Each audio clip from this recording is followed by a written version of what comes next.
Yeah, so we can do introductions, just like go down the line. My name's Jeremy. I graduated from Harvard in 2015, and then spent some time building this distributed deep learning library in Spark, which is this like open source big data compute platform. I've actually just left that and then like about to go to training. So feel free to ask me questions about actually what you're here. Justin. Cool. I'm Justin, master student at the U. Working on distributed deep learning and low-power computation. I'm Matt, freshman at MIT and interested in machine learning. I'm Jay, sophomore here. I've done computer vision, particularly face-related things. I help run the MIT. Hey everyone, my name is Anthony. I'm a junior in CS here. Interested in this talk because partnering with the JN on a final project for a class that's essentially writing a chess AI. So I'm curious to see if there's anything relevant. Oh, have you seen Matthew Live paper? Yeah, Matthew Live solved this problem for his thesis, right? Yeah, 2015. Yeah. Like I don't know, his results were like perfect, but yeah, I think we're So I'm Simon, first year physics graduate. I'm just currently looking around a little bit for medical my PhD. So just here on universities. My name is Thomas. I'm a freshman here at MIT, and yeah, I'm really interested in machine learning. Yeah, me too. I'm also I like natural language. Hey, I'm Tommy. I'm a grad student at the U. I'm working in the space between operating systems and machine learning. I'm Charles. I'm Charles. I'm a sophomore at BU, and I'm interested in machine learning. And I also help run BU's at MIT. I'm Jing. I'm a sophomore at BU, and I also help run BU's MIC. I'm Jason. I'm a grad student in security here. My name is Luke. I'm Master's Aeroastro at MIT, and I'm doing machine vision, computer vision for satellite imagery. I'm Isaac, a freshman at MIT, just doing machine learning. I work on Hello guys, my name is Andrew. I'm a junior here at MIT majoring in computer science, and I'm very interested in computer vision. Hi, I'm Vishnu. I'm a fifth year physics PhD student, and I'm super interested in computer vision. Hi, I'm Shani. I'm a freshman here. I'm Albert. I'm also a freshman at MIT and also just interested in machine learning. Eric, I'm a law student at BU, interested in machine learning. Good response. Lots of surprising. I guess that I can jump in. I do want to get a feel for like where people are at with regards to like what I should assume is known and can just cleanly built upon. This is like what I should go into detail on. So this is at a high level, just like structure of the talk. I guess the motivation mostly looks like why do we care about, and I guess deep reinforcement learning in general, but specifically like what improvements did DeepMind make to this version of AlphaGo that allows it to basically in 3 days get to the level that AlphaGo lead was at. I guess that's human state of the art extraordinarily quickly before it took them 40 days plus of training in order to get there. And so they made some improvements that made that worthwhile.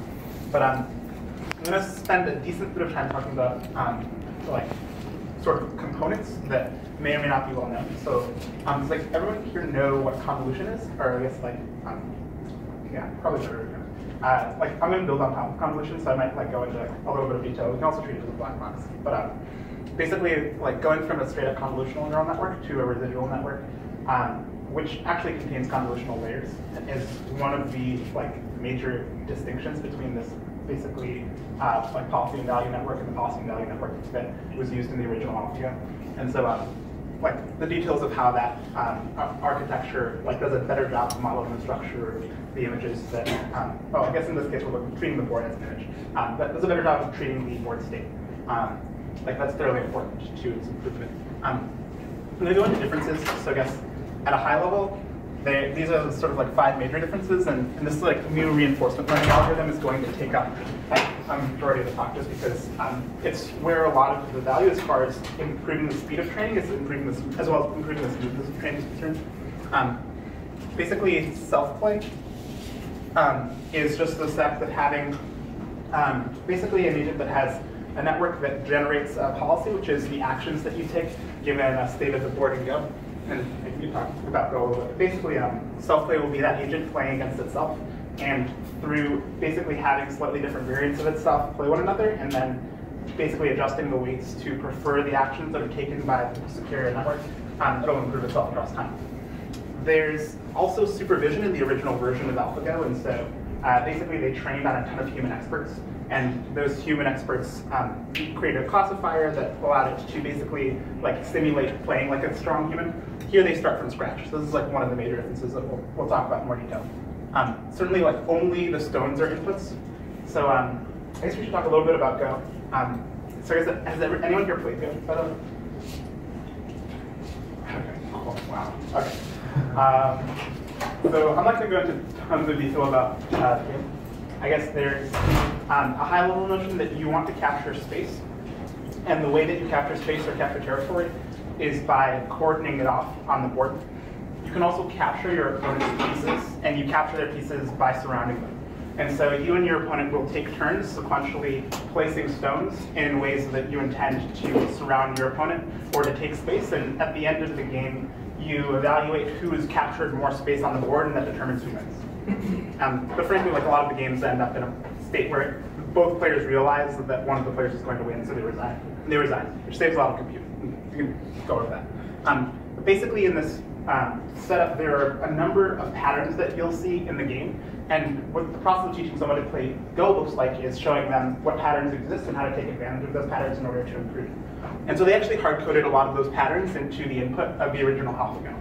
And here, what's important is that there was no human notions of how to play Go or like what structures are relevant that were hard-coded into the representation that was fed to the network that was deciding what to do. Single ResNet rather than a policy and value net. So basically in deep reinforcement learning, there's this concept of a value network, which basically takes the input state of your environment, your board, and gives you, in this case, the probability that the player who's about to play is going to win. And there's a policy network that tells you, given the state of the board, what action should I take. So basically, all of the points in the board that are not currently covered can be covered by the policy net. And if you have separate networks for both of those, you will end up like overfitting in subtle ways to both of those tasks. Whereas if you have a single network that has two outputs, the ability to predict who's going to win will have like a little bit different information. And so if you give this network that signal, oh, by the way, like this is the player who won given this board state, it'll have more information that informs what action you should take, and vice versa. So if you know what action is optimal based on basically this Monte Carlo tree search that's determined better actions, you know more about who's going most likely to win the game. And so by merging those information, you effectively regularize the network. And so that merge is actually one of the major differences. We talked about simpler tree search. So in the original AlphaGo, there are basically these rollouts to the end of the game. And they're just very quick sort of logistic regression algorithms that output the optimal policy at every single state and have you simulate taking all of those actions very quickly. I guess the tree search here doesn't involve that, so they basically cut it down to purely doing MCTS with networks. And I'll go into detail on that in this sort of new reinforcement learning algorithm explanation. So basically, it incorporates this sort of like look-ahead search inside of the tree. So I wanted to talk about foundations here. So certainly, convolutional neural networks are the like foundation of the original AlphaGo, which basically use consonants to represent the board state, which basically leads to a policy as well as the prediction of the value of that position for a player. Residual networks are also very important. I can actually go over that in some detail. So I guess that we can talk about that because that's an important difference. Monte Carlo tree search is the algorithm that does a ton of the work here. So I guess Go as a game is this sequential game where you're placing stones one after the other. And that like basically leads to a root node, which is the current state of the game, and a number of nodes underneath that, which are like the next possible step, and a number of nodes underneath those nodes, which are basically going to like map the game out to the very end. And there's obviously a huge number of possible configurations of the board state. Like Demis is famous for saying, oh, it's like more than the number of atoms in the universe. But basically, this tree-like structure is what makes it make sense to use something like Monte Carlo tree search. And so we'll talk about that in some detail. this entire framework is like known as deep reinforcement learning. And here mostly through like policy iteration and policy evaluation. And so this is a particular take on how to use deep learning to inform a reinforcement learning agent. Finally, we'll talk a bit about RL and AlphaGo. So I guess in a lot of ways, the fact that you have this value output and the policy output treats them as auxiliary tasks. This multicolored tree search is going to be triggered at the root node of the tree, but also at the subnodes that maximize a score. And we'll talk about how that score is computed, but basically we're only going to search the parts of the Go space that are likely to have extremely good outcomes for the player who's making the choice. And then the parameters in the network are going to update towards the winner of this sort of self-play matches that are going on. So this is at high levels, like the structure of the talk, and I'll sort of dive into detail on each of these parts. But certainly should be interactive, because I know that like there's like a pretty broad range of knowledge, and people probably have questions, so like you guys should ask questions at this point if you have any. Silence? Okay. Yeah, I can just like... Do you know anything about the comms? Do you know about the shape of the comms they used? Yeah, so I guess that if you think about the import board shape, the board is actually 19 by 19, and there's also this sort of like black or white stone. So like you can have a black stone there, you can have a white stone there, but you can have no stone there. And so you have this 19 by 19 by 3 input, which is a tensor that you run your initial convolutions over. And so basically those convolutions are just going to be this like, I don't know. So in this architecture, it's like 3 by 3 by 3 by 3. So you have the 3 dimensions in like black, white, and none. And then you, over the 19 by 19 board, will slide the convolution over, and that will create a feature map. You'll have many different convolutions, and they'll create many feature maps. And then you'll feed it through a set of layers of those convolutions as you run convolutions over the feature maps that you created. And you will end up with this signal at the end of the network, which is like whether or not that player won, which is the value signal, and what the optimal basically actions were in your policy, and that'll feed back through to the filters. So I don't know if that answers your question, but basically there's this board input representation, and then the filters actually compensate. Yeah, I guess the question is like, why would they choose such small like comms? That seems kind of small. Like, do I agree? Yeah, so I guess that is, you have a deeper net. So I guess like one advantage of the resin is like you can go to like 100 plus like numbers of layers. And so even if you have small filters, you will end up with like deeper in the network, a representation of a larger part of the receptive field. So like your 3 by 3 filters go over the first layer of the net and create a representation, but then you have 3 by 3 filters that are over those filters. And so they're actually going to look at a much larger receptive field underneath, because they're going to be looking at like a number of filters simultaneously. And I guess that as you get deeper and deeper in the net, you end up with a larger and larger receptive field on the input. And so it actually ends up being like a pretty strong representation of the whole thing. Has anyone done anything sort of like analogous to the sort of like, you know, gradient descent on the parameters so you can figure out what these representations look like, or kind of like are? Yeah, so that would actually be really interesting if you were like a Go player who wanted to know, say, like which parts of the board are interesting to the network or are powering a decision as far as the policy is concerned. But I haven't seen tools like that, and I guess like they haven't figured out like releasing the code for AlphaGo, in part because it's tied in with a bunch of like confidential libraries that people own. Yeah, I don't know that I've seen any of that. There's some stuff called deconvolutional networks. Right. Yeah, that's right. I don't know. But has anyone done that for, you know, yeah, so for I haven't seen it. But he brings up a good point. So like, deconvolution is basically like mapping your filter like back to the input.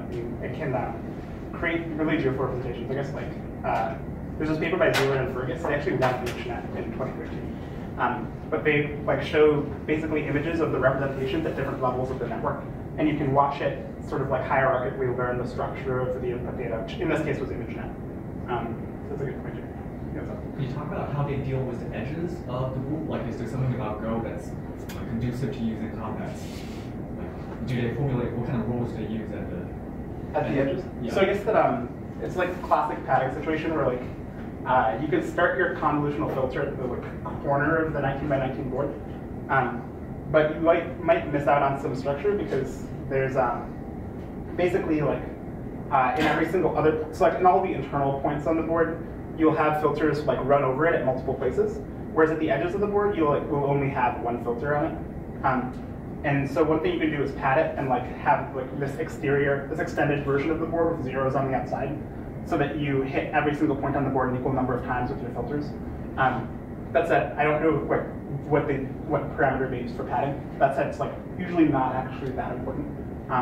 Like people play with it, but they don't like get substantial differences in their scores. That said, if you're doing generation, it can look really weird because at the edges of the image, you'll have this like input that like doesn't actually know how to like bring in other parts of the representation because it's like only hit by like a small part of the receptive field. Anyway, this is like another issue. But yeah, is that it? I guess like you can look up what they do with the padding in the paper, but I'm not sure. Yeah, just like a hyperparameter you would do. Yeah, so in this case, with Go, they can use convolution because they map the board as an image.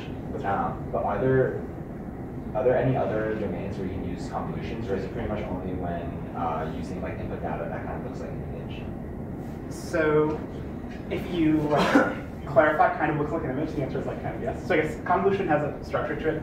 It basically, so one way you can think of it is it emphasizes locality. So like the thing that is in the receptive field is all that matters to the feature map. And everything that's not in the receptive field effectively has a weight of 0. And so in images, you have this structure where there are very strong relationships between the pixels that are right next to one another. And there are relatively weaker relationships between the pixels that are like at one part of an image and like a much like farther away part of an image. And so you can actually save huge amounts of computation by assuming that the interrelationships between like pixels that are far away from one another is like very small or like next to 0. And as you get deeper in the network, you'll start to consider those relationships, but only after they've been considered in the context of the relationship of the pixels that they're local to. And so there's this locality assumption that shows up, like say in like graphical machine learning, where like say it's a social net, like people who you're local to are like much more important than people who you're far away from. And so you should like sort of bring this prior that you only care about local information to the data. And so that's like one valuable aspect of convolution. But another valuable aspect is you get this sort of location invariance. And this is true in Go as well. So I guess on the board, if you have the exact same structure, but it's in a slightly different place on the board, so I guess the board is somewhat symmetrical, and so in this case, what you care about is the symmetry, and it doesn't explicitly capture the symmetry, but it basically doesn't care where like the location is, and it'll still pick up the feature in the same way. And so I guess like the analogy to images is, if you have a ton of faces in a room, for example, you will like drag your like feature locator across, and if it picks up like a particular type of feature, it can find it in different parts of the image. It doesn't have to only find it in like those particular pixels.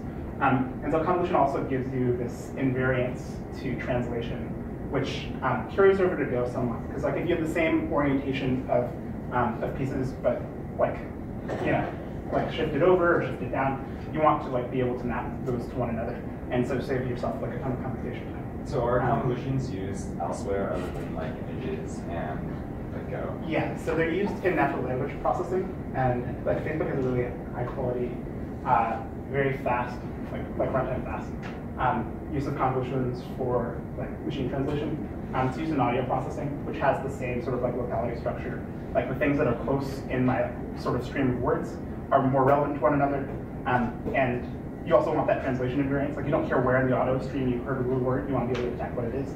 And so they're also state of the art in like a lot of audio processing. Yeah, it's like vision, like some parts of NLP, audio. Certainly any signals processing is like likely to be helpful. So yeah, actually, so the genetic code is like HCTGs, like the sequences. The sequences have this locality structure to them. So it's like another example where it could work. Yeah, I would say that. I'm sure. I'm not surprised at all. Like, pretty reasonable. You can use it across time too. There was this paper at CVPR, temporal consonants. So they did like 1D convolutions across time. Yeah, that's right. That's how all of the natural language consonants are set up. Nice. And also how all the audio consonants are set up. There's also the video for video, right? So there's a body of theory to try to like extend them to be like totally general. There's actually been a NIPS like tutorial about this year. And sort of like the body of work is called like graph confidence, because graphs can sort of like represent basically any structure. So that is like extend confidence to literally everything. Yeah, that's right. And graph convolutions are also already state of the art in a lot of graph processing tasks. It's like you like to want to do edge detection or like edge instantiation, like what edges in this graph don't already exist. Yeah, they're like fairly general in terms. As soon as you abstract to the types of structure, they'll learn finite convolution. And so in the context of Go, like some of that structure is present, and so you can take advantage of the representation that work in image processing. Yeah, no, yeah, we should run. That's fair. So this is the high-level structure of the talk. I'm going to jump into specifics on the differences and then go through this RL algorithm in detail. Is there a time you want for stop? Is it 1 hour or something? 7, I think. 7? Okay. Cool. We can do that. You mean 6? Sorry, 6. Yeah. This is 1 hour max. Yeah, I assume you meant 6. That's good. Great. Also, those are good questions. That's all. So here are some results that basically motivate this talk. So this is a comparison between AlphaGo Master, AlphaGo Wii, and AlphaGo Zero. AlphaGo Wii is the one that won the competition. The ELO score is a score that basically takes into account both the strength of the players that a Go player has played against, as well as whether or not they won against them. And so basically like Lisa Dahl had this ELO of like 3,500.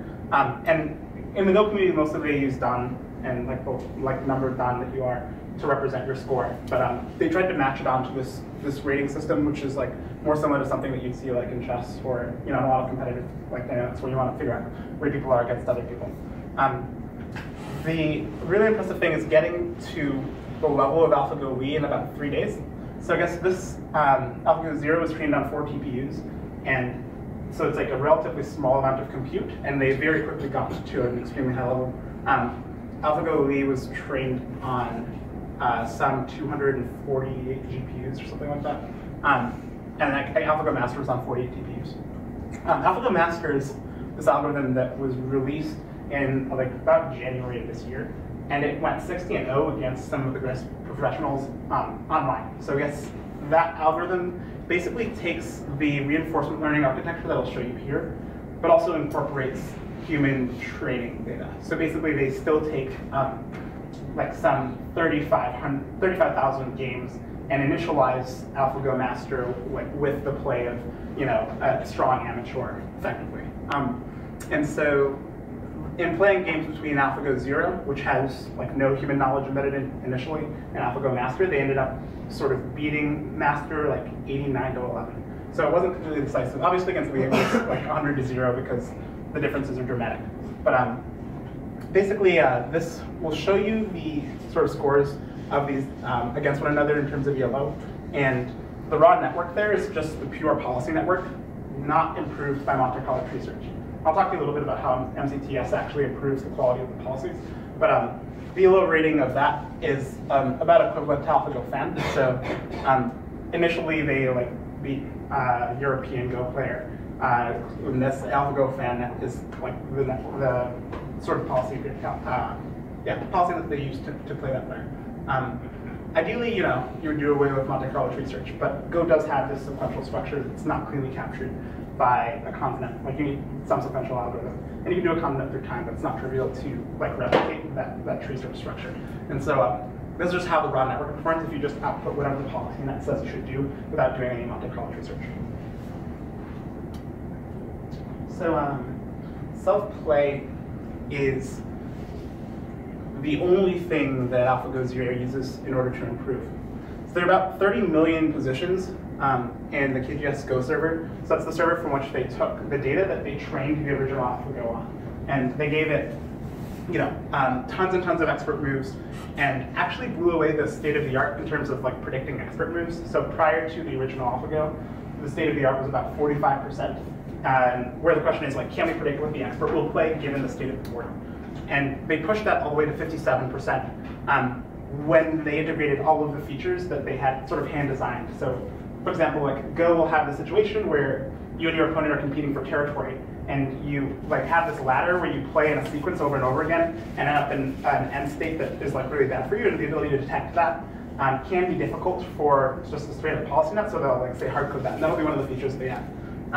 Or there'll be different situations that I'll sort of show you that end up improving this feature-based one to 57%, but without the features, they also just get 55.7% accuracy on expert moves. And so that sort of shows you the difference between with feature engineering and without feature engineering. So just with the board state, they can still do very, very well. And so I mean, like, one way you could think about this is like, oh, well, you know, additional human thought and human features helps, and you can do somewhat well without it, so we shouldn't be that crazily surprised that AlphaGo 0 was capable of, you know, outperforming these other nets just because, like, we're already fairly close. It's like between, you know, 1.3% off or something like that. And so it initializes AlphaGo, the original one at least, at a strong amateur level, whereas this one's not initialized at all. And I guess one of the struggles with that is, like, reinforcement learning very consistently struggles to get a foothold on whatever game that it's playing. It basically has to do some search, like random exploration through the space, and without that initialization, I might just like never find structure in the game that allows it to win systematically and win well. And so a lot of these algorithmic improvements make it possible to go from not having very much information about the game to being able to perform well. And it's like one part of what this is like pretty impressive. So another major distinction is like they didn't do a lot of feature engineering that exists. So we talked a little bit about laddering. So they would feed these ladder features to the network. So this sort of stone color is the like black, white, or none feature that I was describing to you. They have a bias. There's a sort of number of turns since the move has been played, the number of liberties that exist. So like a liberty is a particular type of structure inside of the Go game that you can hard code and that you can say either exists or doesn't exist in a particular position. But basically, there are a huge number of features. This is specifically for the networks, that is for the policy network and for the value network. But they also have these sort of like logistic regression-like rollouts, and so they have feature engineering for the rollouts and for the tree policy and Monte Carlo tree search. And so they'll sort of show it whether there's sort of a Nakad pattern, which is another like setup for a captured stone. There's a diamond pattern, response pattern that they hard code in. These are basically like features for this like very fast logistic regression rollout that was done in the previous version of AlphaGo, but that was taken out in this. And so they basically took out all of these features and just trained on like the straight up board state for everything. Can I ask you something about that? Yeah. Like I understand what they're. I really understand that like it's a cooler result when you say like we don't need any of this. Like it's just the board, right? Yeah. Like, but like if you were just cooking up like the best like network ever, would you also like take like their 0 and plug in these features too, or do you think maybe they actually make it work? I don't know. What would you do? So there's this really important question, and I think that it's like why people care about this. So yeah, it's like why you call it important. Whether or not AlphaGo 0 learns an importantly different structure around how to play Go than a human. And so one fear is that if you initialize it with the number of features that humans know to be important, then you'll start in this local maxima that incorporates those types of concept and won't be able to efficiently break out of that mode of playing the game. And if you play from scratch, you will end up doing much wider search over the space of possible strategies and possible actions. And so there's this question of like whether AlphaGo 0 is better than AlphaGo Master because it's not looking at human training data is in a way from scratch or from 0, figuring out how to play the game. So it's not obvious to me that it does learn like dramatically importantly different strategies from the ones that humans have. But some indication that it does comes out of the ordering in which you can watch AlphaGo 0 learn different types of structure in Go. And so you can basically watch that it learns this laddering structure very late in training, whereas if you were teaching a human how to play, you would show that to them very, very early. It's like one of the first patterns that you teach some like person who's learning Go. Whereas it would learn more advanced or complex or abstract ideas somewhat early in the training process. Gotcha. And so people have been pointing to this fact as an indication that it might be learning like types of like sort of structure, types of strategy that don't actually exist in classic human play, and that maybe AlphaGo Master doesn't even have. Cool. And so one thing you could do is have Go players analyze games between Master and 0 and see what happens. But I guess that it's not obvious to me that there's a huge difference. So I guess beating another program like 89 to 11 feels to me like almost a wash. And so yeah, it's not obvious that I can like conclusively say that you're going to get better features if you don't initialize it with something. Certainly bootstrapping is going to be like somewhat faster to some local equilibrium. It's not clear if it'll slow you down and jump into another one, but that's my go about it.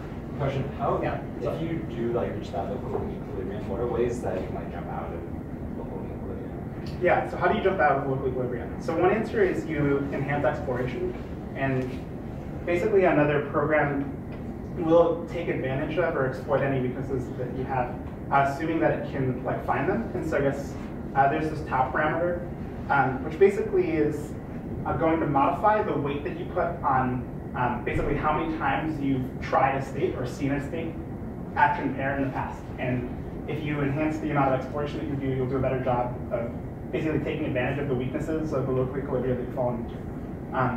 But in general, it's a pretty big problem where you do insufficient exploration, and then somebody finds a solution that makes it really hard for you to win. So I guess a good example is in Dota 2, like OpenAI created this Dota bot that had a particular condition that it was really poor at, and human players would lose consistently to this bot until they realized that there was a particular strategy that they could consistently do that would beat it, and then they could beat it all the time. And that type of thing happens if you do insufficient exploration over action space when you're doing self-play. That said, more exploration will consume more of your time, and it won't obviously be clear to you whether or not there are solutions that you're not finding that you could be. And so you can enhance exploration dramatically and slow your training down, but it's sort of hard to tell whether or not you're a local equilibrium or not, unless you have some external source of validation. And I guess that's kind of a problem with the scores that you'll see. So I guess there's this implicit claim that the ELO of AlphaGo 0 is 1,500 above AlphaGo lead, but we don't have a least at all that's at that level, and so it's actually really hard to know since it's just trying to generalize from these fairly low level ELO ranges to higher ranges. It's hard to say whether that generalization is succeeding or failing, and I guess that it might not actually be that good if we had a human who was at that ELO score and you're not actually performing that well, you're just comparing it to yourself. And it might also be overfitting, so it's not clear that AlphaGo master has an overfit to a particular solution and we're beating it because we have a slightly different solution. I guess that it's really hard to adjudicate as soon as you're past human range. And I guess this is true in almost every machine learning task, right? Because once you get past the ability of humans to label the data accurately, it's really hard to train above that in a way that's consistent. And so self-play is this hope, oh, maybe we can get better, but we can't evaluate whether or not it's doing better than we are after we are no longer capable of making those labels. So I guess that yeah, it's just pretty interesting open question. Hasn't played a human yet. AlphaGo 0. No, so they played master against 60 humans, but they haven't played 0 against humans as far as I know. So yeah, it's a good question. And I think AlphaGo master won 60 to 0 against the best humans in the world. So it'd be very surprising if it beats AlphaGo master but loses to humans, but it's not a comrade. So yeah. What was it? And then I'm about to go to this guy. Okay, so I'm gonna kill full screen. Yeah. So there are two more major slides. So this sort of single ResNet replacing the velocity and value network slide, as well as this new reinforcement learning algorithm. So the new RL algorithm is a lot about how Monte Carlo tree search works, and how it decides where to move at particular points in time. What heuristics are we using in order to make a decision about where to go in each step of the search tree, and how are we using that to inform our policy network and figure out what actions to take. The single ResNet rather than a policy or value net slide is somewhat straightforward though. So I guess in the original version of AlphaGo, there's a policy net and there's a value net. The value net basically tells you what the probability of the current player winning is, and the policy net tells you what action you should take given a state of the game. So here you see the states as inputs and the value of the policy as outputs. It's sort of inverted. So for AlphaGo 0, you have a state, and that state will generate both a policy and a value. And so having both of these outputs is useful because they both contain information that's relevant to the other task. And so you can actually use them as regularizations so you guarantee that you don't overfit to particularities of the task at hand. There's this little equation which basically is the loss function for AlphaGo 0. And in this case, we have a sum of squared errors. So the value here is the sort of 1 or 0 for whether or not this player wins the game. And you're just going to compare that to its true value. So if the player actually won, then you give it a good score. If they failed, so I guess this is going to be a number between 0 and 1. This is going to be the actual label. And this will just be part of your loss. And that's in a reasonable range. There's also this cross entropy loss function. So that comes out of the policy net. So you have some log probabilities. These are the probabilities that come out of your policy net. And then you have this pi t. So these are what the true probabilities of each action should be. And since we don't actually have this sort of objective answer for Go, we're going to get a better set of probabilities around what we should do from Monte Carlo tree search. And so this network is going to look to this algorithm that like iteratively looks through the game state and use, in effect, the value network as an approximation of future states of the game, and use that information to create even better probabilities so that it can feed back into its policy network. And I'll talk to you about that in detail in the next slide, but this loss function is basically, did we accurately predict whether or not this player is going to win? Did we accurately predict probabilities on our actions that mimic the probabilities from Monte Carlo tree search? And then finally, there's a weight decay or like regularization term. And so you don't want to overfit. And in general, you can do that by making sure that you don't have like disproportionately large weights. And so this is just like classic L2 regularization. So is the loss function changing off because you say it's like that, it feeds back into... Yeah, so the loss function, because it's self-play, is recursively feeding back into itself. In that as you like improve the value net by making updates to the network as a function of the gradients of this loss function, you will basically use the value net in Monte Carlo tree search to evaluate the subtrees or all of the value of all of the sub-actions of like the potential states of the game. And that will create a set of probabilities for your policy network that are better than your current policy network. So I guess that I think I showed you in one of the early slides that like your raw policy network is actually substantially worse than your network with Monte Carlo tree search. And so what it's trying to do is take the answers from Monte Carlo tree search and feed that back into the policy network so that it can learn a more optimal set of probabilities for the outcome. And so in that sense, like as your self-play goes on, it feeds back into itself.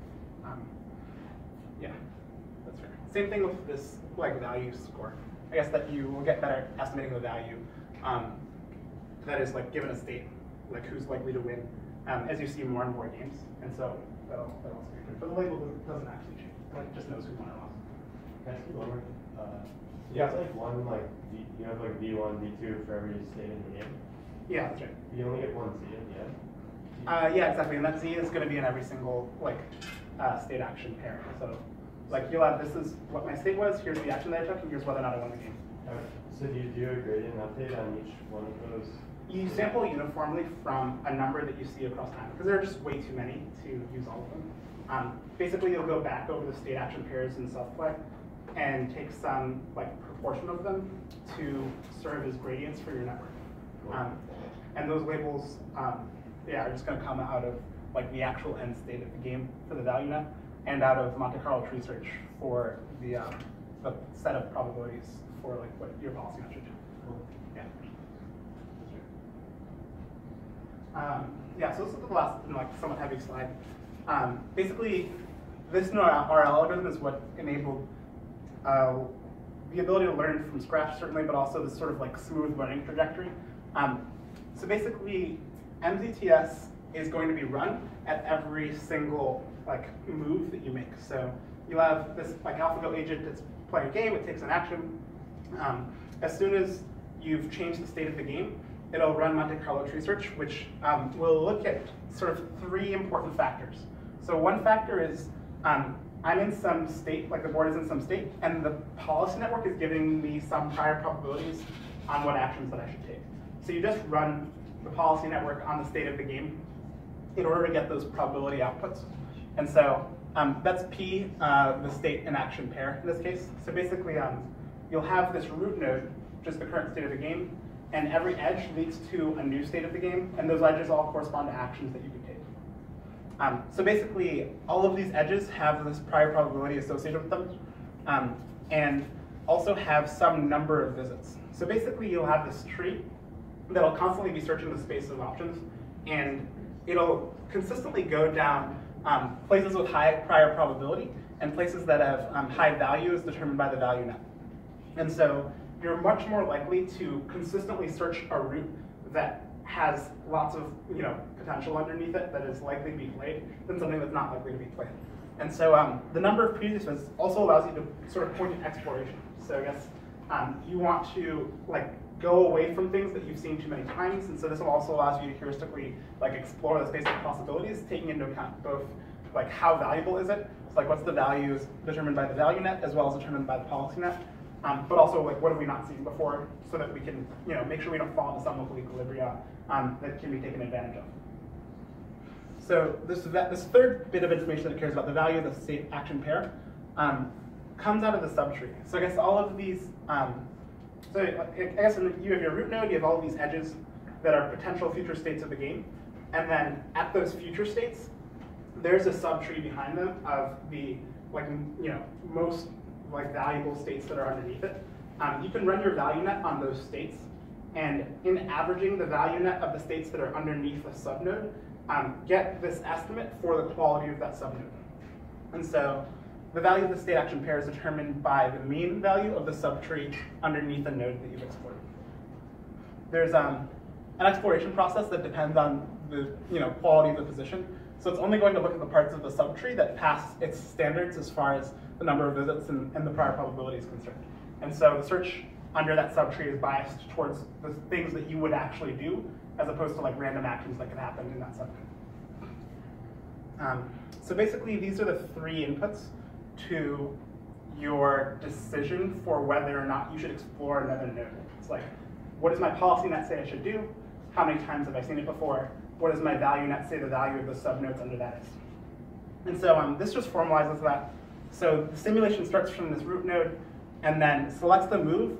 It always selects the maximum move out of Q of S and A. So here, Q is just this mean value of the subtree under the root.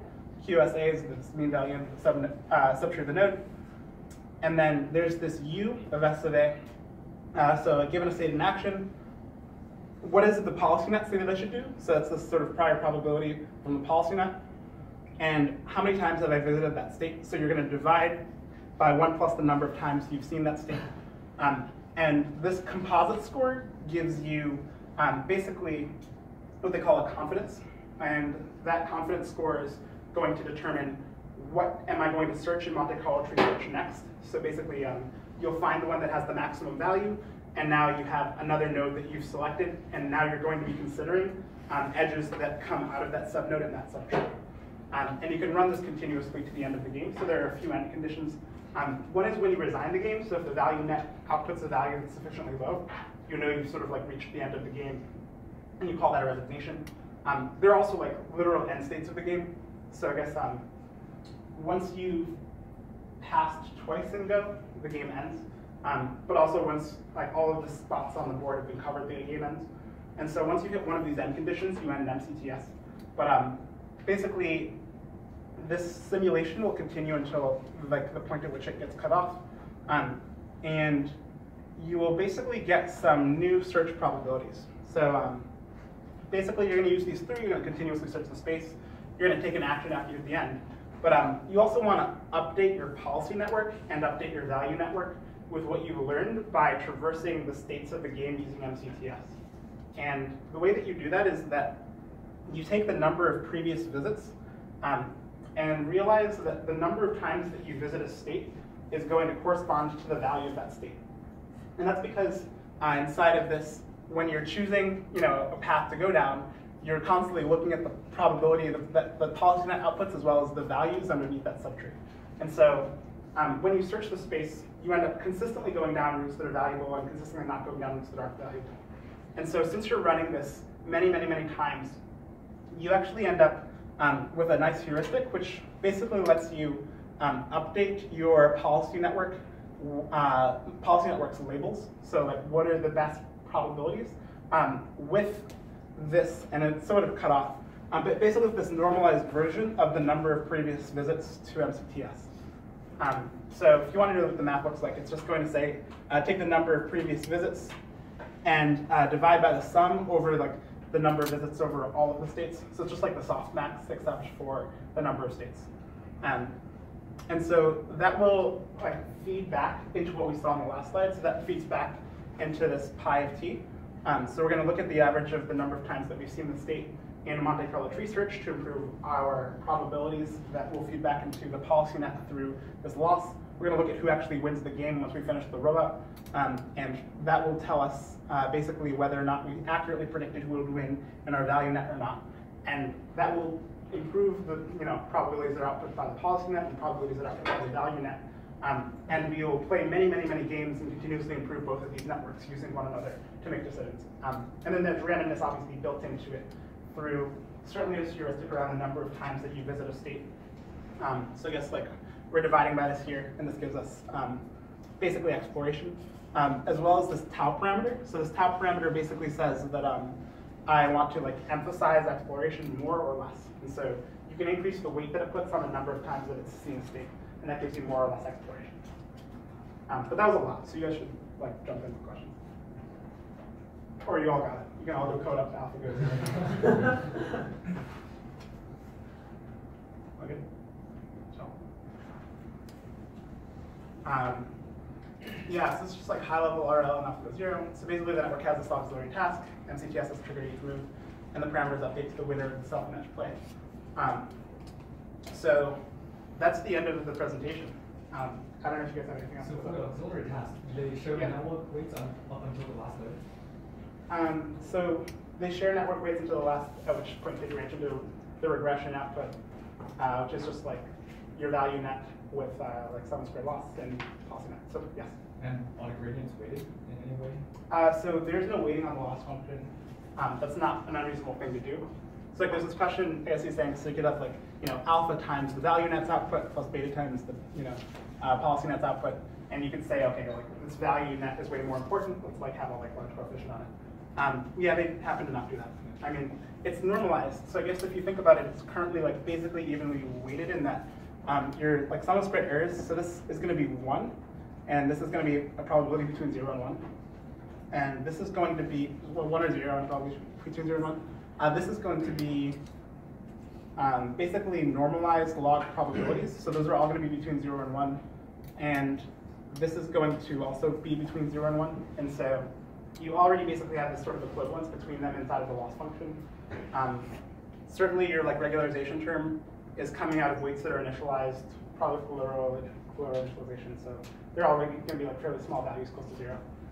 So you end up with this like basically even trade-off between them. But you're right that like you could try to think of trade-offs between them that are like different and parameterize that, and you could like do a bunch of runs to see whether or not it actually made more sense to prioritize the value net or the policy net. But yeah, that's not an unreasonable idea. So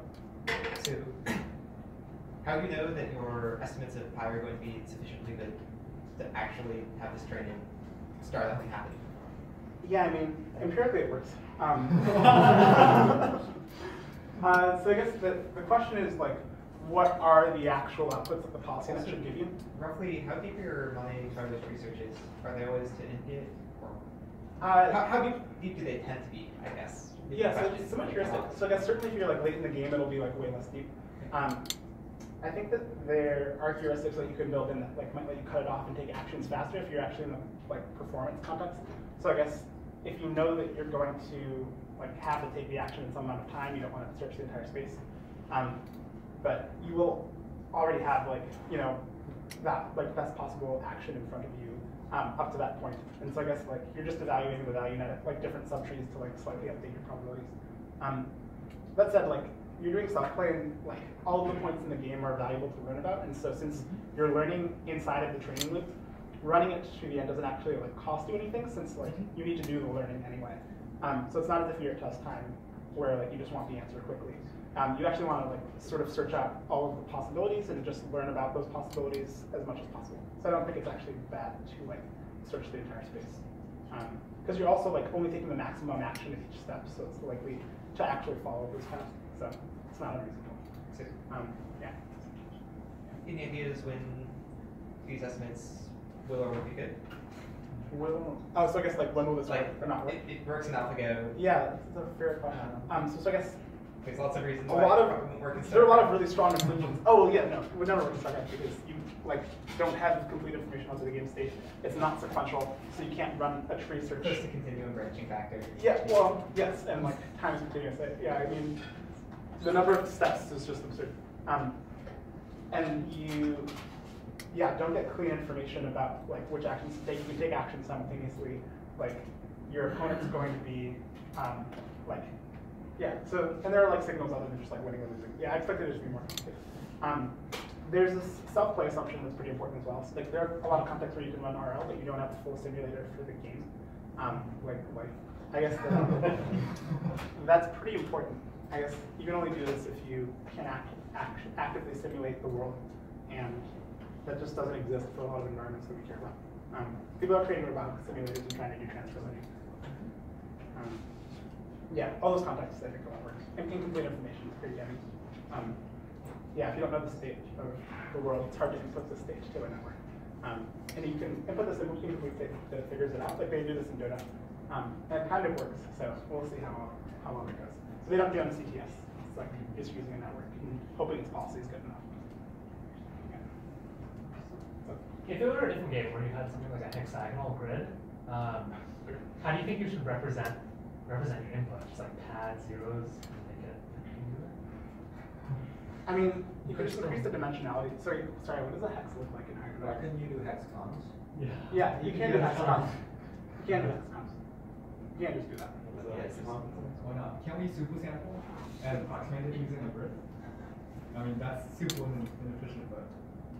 Yeah, I guess that, so I haven't seen any examples of this. Certainly, like, having a filter in your convolution, which was like, 3 hexes, like, organized with one another, and like using that as your input, and then having like, another set of higher level filters, et cetera, would just replicate the locality structure and, the location variant structure of convolution.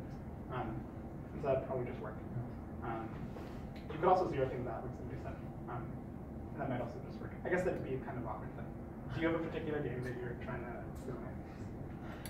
Well, I mean, the ones that are really hexagonal. Because we can go for any geometry. I don't know, pick your polygon. Blockus would be interesting. Which one? Blockus. Because you also play like 6 stones. Like the pieces you have. So it's like a triangular. Oh, with different shaped pieces? Yeah, you have different shaped pieces. And you try not to run out of place. Okay. Yeah, I think convolution would still be able to represent the board stage. Yeah. It's definitely independent of that. But yeah, taking actions changes things more dramatically. Yeah, I haven't seen that before. Yeah. So you might be the first to like create somehow convolutions. Yeah. So that like Q term that you showed us, the like average of the ones below it, right? Yeah, that's right. I don't know how to play Go, but like that's kind of an assumption about the game, right? That like if this node kind of looks good, then like spend resources on it, right? Because like it could be that you make this move and then you have to make the one good move after it, and any other one would just blow it up, right? Yeah, that's right. Like I don't know. So I guess the value net, and so I guess like one assumption is like that the value net is accurate, so that you can run the value net on the states under it and see if they work. Yeah. So there's this question of like the fragility of the state, or like whether there's something that's close by that's still pretty good. And if it's likely that some other action would be played, then in one of your runs of MTTS, it'll go down this like maximum route, but in another run, there'll be some like probability over your inputs, as well as like this unvisitedness to the like parts that you haven't seen yet, that will force you to go down different paths that are like close to good enough. And so there's this nice ability with this heuristic to only have your value net look at states that are like good, but also that are importantly different from the states you've seen prior. Yeah. So I guess that it doesn't count. Oh, that's cool. Yeah. And I guess like it's all recursive, so everything ends up really nice. It's kind of elegant, I think. Hey, thanks guys for your attention. It's been great.